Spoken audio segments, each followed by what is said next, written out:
Citizens, it's that time. You are officially in the Alert Zone. Welcome to the Alert Zone TV. I'm the Wizard Uncle James. Welcome to another episode of the docu-series we're doing here, Never Again. I just want to say before I get started, I appreciate all the support that we get here on the Alert Zone TV, and not only this docu-series. And before I go further, I want to say this docu-series is just to give people information on what has happened and to help you think strategic, to make sure if you ever run into a situation like this, you think about, okay, hey, this happened, that happened, let me step this way, let me step that way. I just think that, not only from a historical point, but from a tactical point, because we as law-abiding citizens have to understand we have criminals all around us. And I know TV has given us a visionary of what a criminal is, but anybody that breaks the law is a criminal, period, point blank. Some of them wear sagging pants, some of them wear cowboy boots, some of them wear suits and ties and still criminals. Some of them wear badges and guns, like some of the people we're going to talk about in this episode. So I know when we talk about law enforcement here, sometimes I lose. People unsubscribe. People are not flattered. I've had comments from this channel and other channels. And as I told you, we pro-justice here. We're not anti-law enforcement. We're just pro-justice. We just feel like everybody should do the right thing. And if not, you just got to pay the consequence. If I was running around committing crimes, then I have to pay the consequence. So that's just what it is. Nobody is supposed to be above the law in America if we all talk about Constitution and constitutional rights. So with that being said, let me go ahead and get right on into it. We're going to talk about one Mr. Christopher Dorner and how his quest for justice led him to take extreme measures. So let's just get right on into it. And this is per Wikipedia. I had somebody make a little joke about my source. The purpose is not always the source. It's just show you where to go to get the information. I know we have different things that people say about Wikipedia, but let's just get with it. So this is per Wikipedia. Christopher Dorner, shootings and manhunt. Christopher Jordan Dorner, born June 4th, 1979, and died February 12, 2013, was a former officer of the Los Angeles Police Department, LAPD, who, beginning on February 3rd, 2013, committed a series of killings against the LAPD in Orange County, Los Angeles County, Riverside, and San Bernardino counties in the United States of America. They got the U.S. state of California. The victims were law enforcement officers and a daughter of a retired police captain. Dorner killed 4 people and wounded 3 others on February the 12th. Dorner killed himself after a shootout with the San Bernardino County Sheriff's Department officers in San Bernardino Mountains. So,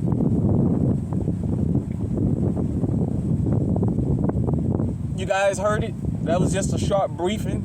I thought about doing extensive episode on this, but it would take probably an hour to do an extensive episode. So what I just decided to do was just give you an overview of how they did. I just decided I would give you an overview of how they did, and you can research it more for yourself. But in my commentary about this, I want to say this.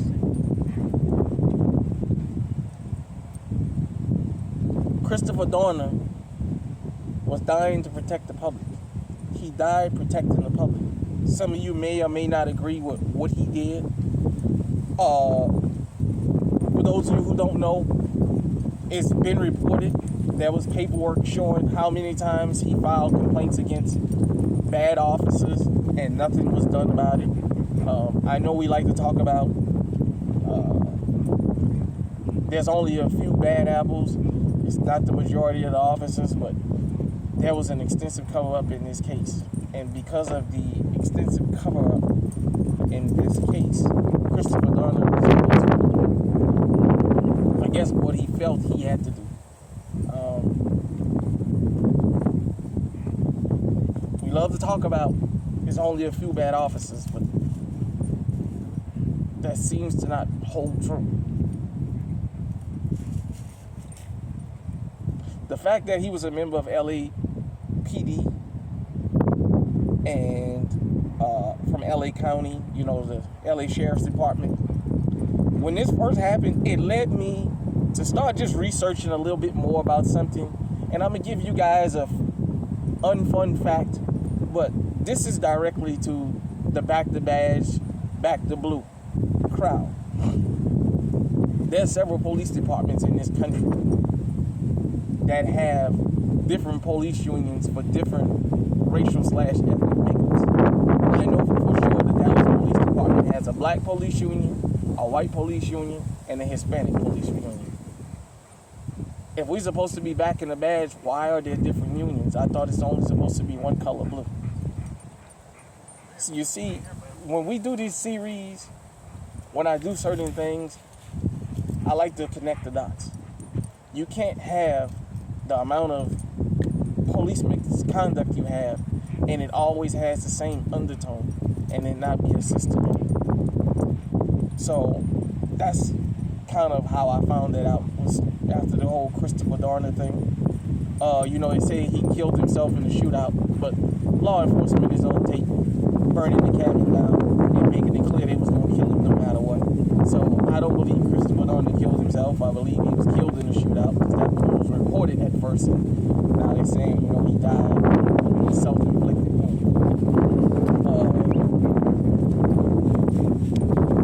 For those of you who don't know about the LA Police Department and the LA Sheriff's Department, I'm going to give you an unfun couple facts about them.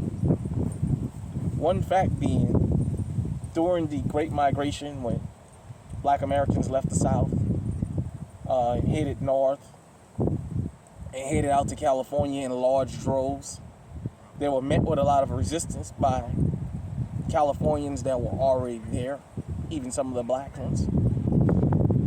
Also, the LAPD started recruiting officers from the South. The reason they wanted to recruit officers from the South is they felt since these black folks were coming from the South, they wanted people that felt comfortable mistreating them in California. So they recruited officers from the South. So if you want to know why LAPD has such a notorious reputation, is they imported from the South. And after the year 2000, they started importing them in from south of the border. Now, I know I'm going to ruffle some feathers when I say this. It's not a coincidence that you have the issues that you have out in LA County and that surrounding area. It's not a coincidence. It's by design. You have one group of people who come from a particular part of the country, or from a particular country where mistreating people based on their skin color is the norm. But yet you also have another group of people that come from being mistreated because of their skin color, but they also mistreat people because of the color of their skin. The Bandidos and the executioners are two gangs that I can point to that is in the LA Sheriff's Department. That's a fact. For those of you who don't know, when the story broke, there was one officer that was actually caught with his tattoo. He tried to hide behind the union, and he was forced to out about 30 other officers based on the tattoos. A lot of the killings, or a lot of them to join access to the gang, had to have a kill. You guys are welcome to research that. All I want to say is this. If you wear a badge, we need good law enforcement officers out here. You've never heard me say we don't need law enforcement. but we don't need scum. We have enough criminals. For you, the law-abiding citizen, when I do these things about encounters with law enforcement, I do it for a reason. I told you TV shows us what a criminal should look like. But reality is not always on TV. You never know when one of these executions is going to stop you. You never know when a bandito is going to stop you. You never know when the LA Rodney King is going to stop you. You never know when there's going to be a Rafael Perez that's going to stop you.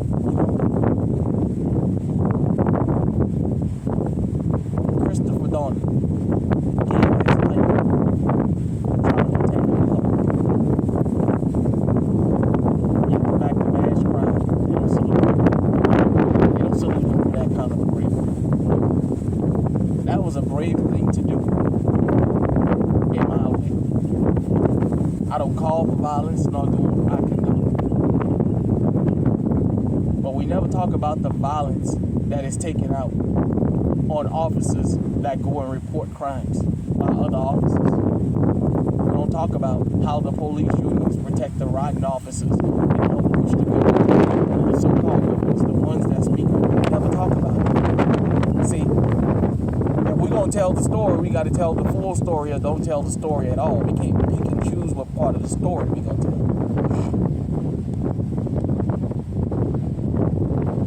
In my closing, I'm going to say this one more time. We're not anti-law enforcement. We're just pro-justice. Christopher Dorner gave his life trying to protect the public. There's paperwork to prove that.